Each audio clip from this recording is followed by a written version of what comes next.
Welcome back to 23-Minute Reads with me, Maya D. This is kind of like my virtual book club because in these 5 minute or so videos, I share with you my takeaways from my current reading. Right now, that is Dancing in Blackness. As a part of my 23 to 23 challenge, I'm reading 23 minutes per day, every day, as an action of self love, as an investment into myself, and as a way of providing myself some consistency in an ever changing world.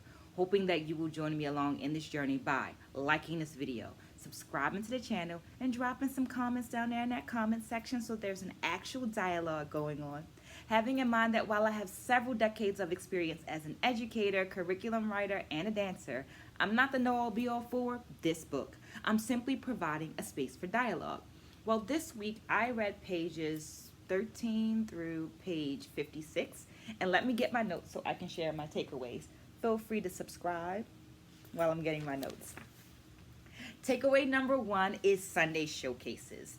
In the San Francisco Oakland Bay area's revolutionary culture section of the book, I was introduced to the Panthers Sunday Showcase.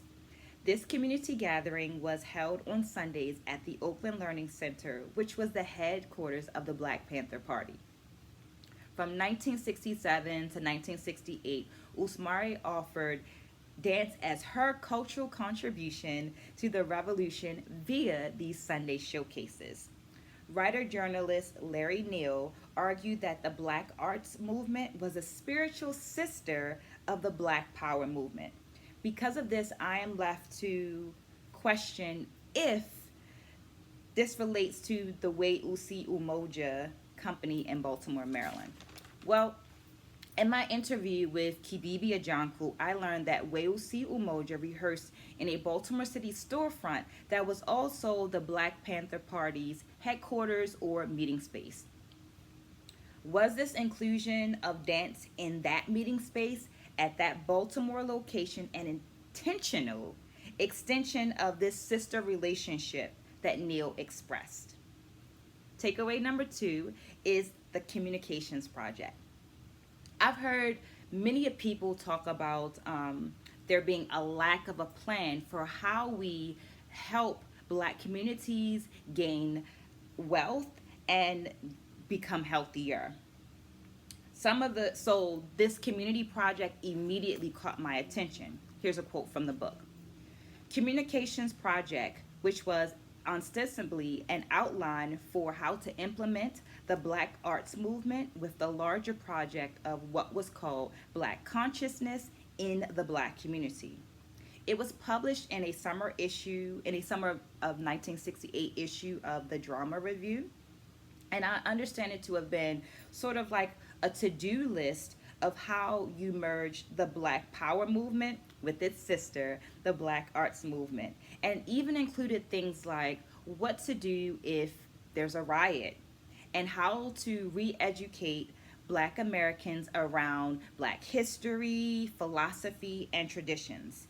Let me know in the comments below if you have a copy of this or you know someone that has a copy of it, because I would love to see it just to read it as a PDF, right? You don't have to send me the original, but also to see how much of it is still relevant in today's world. Takeaway number three is Withholding. While in Spain, Usmari experienced Zambra Gitana and offers this statement. The show that emerged for the tourists by the same dancers and musicians was simply a rote execution of the dance that we just witnessed before the visitors arrived. End quote. This statement reminds me of the importance of understanding your relationship to a person or to a community when you would like to study abroad. Usmari expressed that in the earlier performance, she could see the overlapping of Muslim Arab and Christian Spanish culture. But the latter performance demonstrated a collective agency where indigenous people withhold a portion of their soul from the music and the dance. This withholding is connected to aspects of that indigenous culture becoming spectacle for outsiders. So think about it this way. If someone you didn't know came into your home and asked for something that you held dear to your heart, would you give it to them? You can let me know in the comments below. For some of us, we would withhold it and offer something else, maybe something of lesser value. I think this is important to know, once again, when you are deciding to study abroad or to visit communities that you do not belong to, because there's a reason why they might not want to offer the most valuable portions of their beings in their community.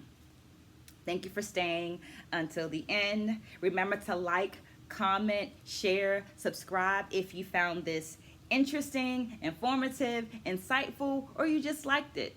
Stay blessed, spread a good word, and I'll see you again soon.